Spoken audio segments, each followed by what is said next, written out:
ના પૈડા જેવો છેદ કરી નાખ્યો.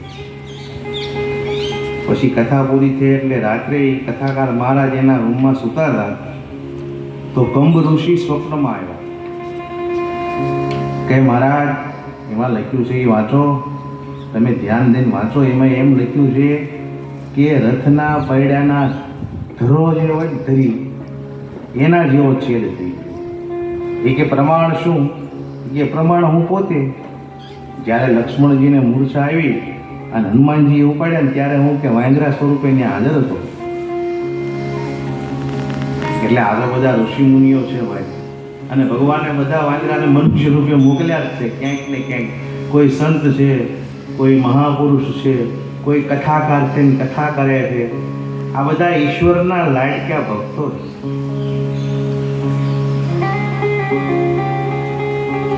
તો ગોસ્વામીજી કહે છે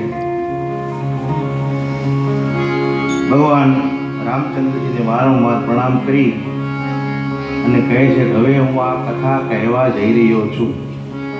જ્યારે 1631નો સમય તુલસીદાસજી આ કથા લખે છે.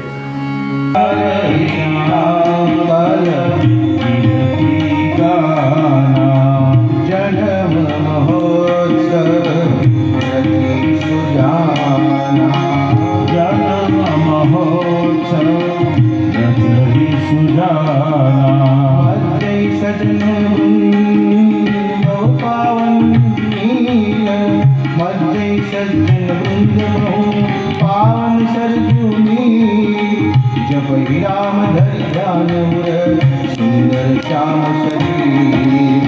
जप राम धरि ध्यान सुंदर श्याम शरीर.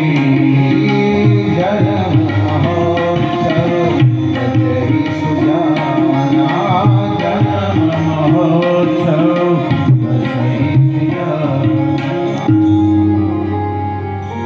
જેટલા પરમહંસો અયોધ્યામાં આવ્યા હતા ભગવાનના જન્મનો મહોત્સવનો લાભ લેવા, ત્યારે સરયુમાં સ્નાન કરી રાઘવરૂપનું ધ્યાન કરી બધા પોતપોતાના આશ્રમમાં જતા. ત્યારે ગોસ્વામીજી કહે છે એ દિવસે આ મેં કથા લખવાની શરૂઆત કરી. મન કરી વિષય અનલ દિન જરહી હોય સુખી જો ઈશ્વર પર